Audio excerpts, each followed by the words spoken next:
अखेर एबीपी माझाच्या पाठपुराव्यानंतर टेमघर धरणाच्या गळतीसाठी जबाबदार असणाऱ्या अभियंत्यांचं निलंबन करण्यात आलं। पुण्यातील टेमघर गळती प्रकरणी 10 अभियंत्यांच्या निलंबनाचे आदेश जलसंपदा मंत्री गिरीश महाजन यांनी दिले आहेत। सरकारनं दडवून ठेवलेली टेमघर धरणाची गळती एबीपी माझानं चव्हाट्यावर आणली। त्यानंतर झोपी गेलेल्या सरकारला जाग आली आणि प्रधान सचिवांच्या अध्यक्षतेखाली एक समिती नेमण्यात आली।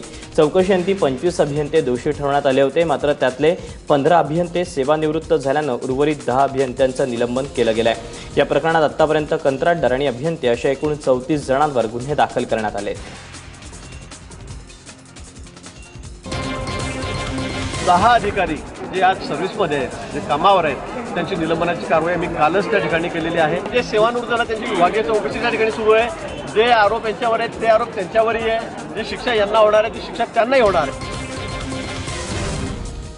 घरकुल घोटाळा प्रकरणी नुकतेच जामिनावर सुटलेल्या सुरेश जैन यांची जलसंपदा मंत्री गिरीश महाजन आणि सहकार राज्यमंत्री गुलाबराव पाटील यांनी भेट घेतली। सुरेश जैन यांच्या जळगावातील निवासस्थानी बंद खोलीत या तिघांनी 1.5 तास चर्चा केली, त्यामुळे राजकीय वर्तुळात तर्कवितर्कांना उधाण आलंय। दरम्यान पूर्वीपासून सलोख्याचे संबंध असल्यामुळे सुरेश जैन यांची भेट घेतली असल्याचं गिरीश महाजन आणि गुलाबराव पाटील यांनी सांगितलं। आमदारकी असो वा मंत्रिपद कधीही कायम राहत नाही, त्यामुळे सत्तेमध्ये असताना आपली सर्वांशी नाळ जुळलेली पाहिजे, म्हणजे सत्ता गेली तरी लोकांनी आपल्याविषयी चांगले उद्गार काढले पाहिजेत, असं वक्तव्य जलसंपदा मंत्री गिरीश महाजन यांनी केलं। जळगाव जिल्ह्यातील धरणगाव इथे एका उड्डाणपुलाच्या लोकार्पण सोहळ्याप्रसंगी ते बोलत होते। अजित पवार, तटकरे आणि भुजबळ यांची उदाहरणं देत जनतेनं त्यांना त्यांची जागा दाखवल्याची टीका गिरीश महाजन यांनी यावेळी केली। आमदारकी आहे, खासदारकी आहे, मंत्रिपद आहे, हे काही कायम आहे का? मला हे कधी आहे कधी नाही आहे, आज आहे उद्या नाही आहे। आपण बघितलं जे मंत्री 20-20 वर्ष 25-25 वर्ष, मग अजितदादा असतील, तटकरे असतील, भुजबळ असतील, काल होते आज नाही आहेत, कुठे?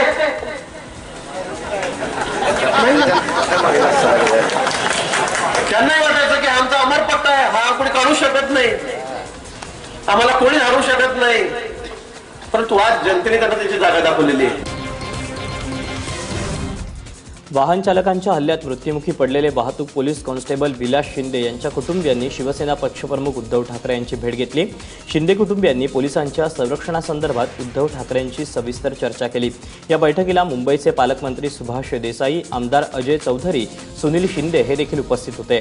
या संदर्भात 7 सप्टेंबरला मुख्यमंत्र्यांची भेट घेणार असल्याची माहिती उद्धव ठाकरे यांनी दिली।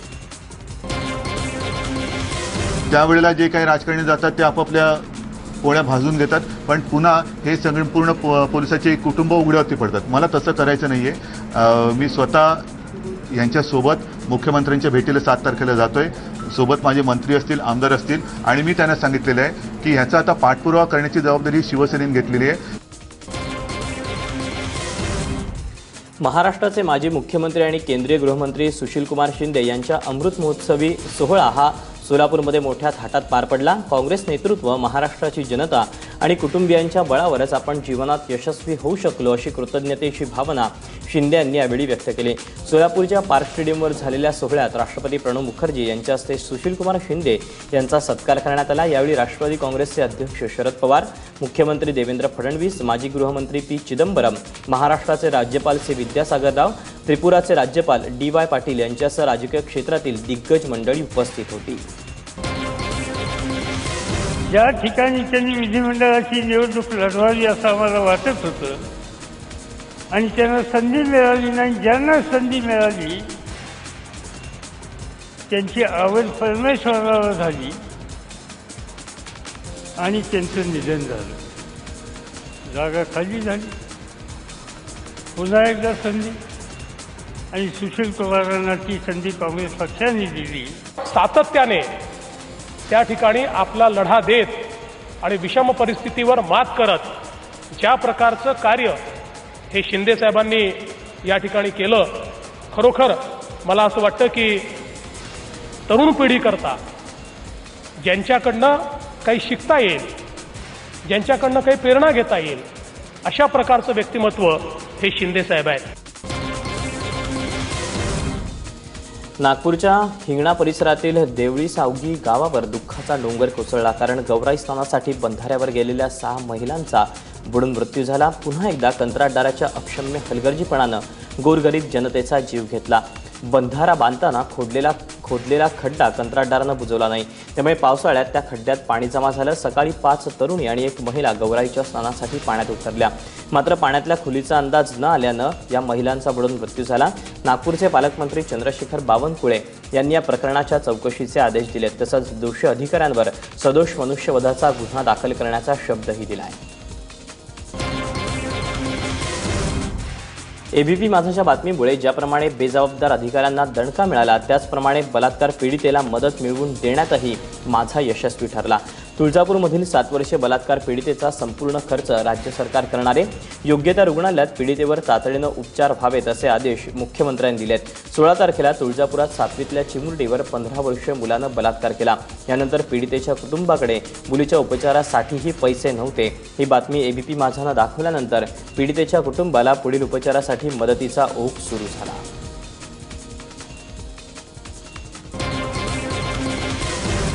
नवी मुंबईच्या खारघर सेक्टर 19 मध्ये सतीश हावरे दिव्यांग सेंटरमधील अल्पवयीन मुलांचं लैंगिक शोषण केल्याचा प्रकार समोर आला. दिव्यांग सेंटरमध्ये 9 वर्ष गतिमंद मुलगा ट्युशनसाठी आला असताना त्याचं प्रकाश पाटील या शिक्षकानं लैंगिक शोषण केलं. ट्युशनहून घरी गेल्यानंतर मुलगा घाबरलेल्या अवस्थेत होता. घरातल्यांनी विचारणा केल्यानंतर हा सगळा प्रकार त्यांना सांगितला. पालकांनी सेंटरमध्ये जाऊन चौकशी करून खारघर पोलिसात तक्रार दाखल केली. तक्रारीवरून पोलिसांनी प्रकाश पाटीलला अटक करून त्याला न्यायालयात हजर केलं. न्यायालयानं त्याला 7 सप्टेंबरपर्यंत पोलीस कोठडी सुनावली आहे. अल्पसंख्याकांच्या पायाशी लोळण घेऊन संरक्षण मंत्री मनोहर पर्रीकर यांनी गोव्यातल्या मराठी आणि कोकणी भाषिकांचा विश्वासघात केल्याचा आरोप गोव्याचे बडतर्फ संघचालक सुभाष वेलिंगकर यांनी केला. पणजीमध्ये एबीपी माझाला दिलेल्या सडेतोड मुलाखतीमध्ये वेलिंगकर यांनी आपली खदखद व्यक्त केली. काँग्रेसच्या काळात गोव्यातून स्थानिक भाषा हद्दपार करून शाळा इंग्रजी धार्जिणा करण्याचा डाव होता. त्यावेळी विरोधात असलेल्या पर्रीकरांनी सत्तेत येताच हा निर्णय रद्द करण्याचं आश्वासन दिलं होतं, पण सत्तेत पर्रीकरांनी आपला शब्द पाळला नाही असा आरोपही वेलिंगकरांनी केला. गोव्यात माध्यमिक शिक्षण 5वी पासूनचं पुढे जे आहे हे इंग्रजी माध्यमातून जे आहे त्याला कोणाचा विरोध नाही, पण निदान प्राथमिक 1ली ते 4थी पर्यंत तरी शिक्षण देशाशी आणि संस्कृतीशी नाळ जोडण्यासाठी म्हणून आवश्यक आहे. या जागतिक सिद्धांताला अव्हेरून जो निर्णय काँग्रेसने घेतला त्याची फळं काँग्रेसला भोगावी लागली. आता भाजप सरकारने ते चालू ठेवलं आणि कोणत्याही पद्धतीने रद्द करण्याची भाजप सरकारची तयारी नाही. मनोहर पर्रीकर हे या सगळ्याला सिंगल हँडेड कारणीभूत आहेत, कारण त्याने कुणाही मंत्र्याला विश्वासात घेतलेला नाही हे सिद्ध आहे. आता भैयाजी जोशींना ज्यावेळी मुख्यमंत्री लक्ष्मीकांत पार्सेकरांनी वचन दिलं आता अलीकडे जूनमध्ये की आपण अकॅडमिक ऑथॉरिटी करू म्हणून आणि त्याच्यावर सोल्युशन काढू म्हणून, तर इथे आल्यानंतर त्यांच्या लक्षात आलं की अकॅडमिक ऑथॉरिटी यांनी पूर्वीच केलेली आहे. मनोहरजी पर्रीकरांनी देखील सांगितलं की अकॅडमिक ऑथॉरिटी करू आणि त्याच्याकडे येऊ, त्यामुळे हे फसवत होते सर्व कार्यवाहानं, हे लक्षात आलं. पायवाट पाण्याखाली गेली म्हणून सातारा जिल्ह्यातील भांडेवाडी गावात चक्क बंधाराच फोडल्याचा खळबळजनक प्रकार समोर आला. पाणी अडवा पाणी जिरवा या योजनेतून हा बंधारा बांधण्यात आला होता. लाखो लिटर पाणी वाया घालवणाऱ्यांना वाचवण्यासाठी नेते मंडळींचं शासकीय यंत्रणा कामाला लागली. या बंधाऱ्यामुळे परिसरातील विहिरींची पाणी पातळी वाढली होती, परंतु आता हा बंधारा फुटल्यामुळे पाण्याची पातळी कमी होण्याची शक्यता आहे. पाणी संकट ओढावण्याची शक्यता निर्माण झाल्यामुळे परिसरातील शेतकरी चिंताग्रस्त झालेत. या प्रकरणी आतापर्यंत कुणावरही कारवाई झालेली नाही.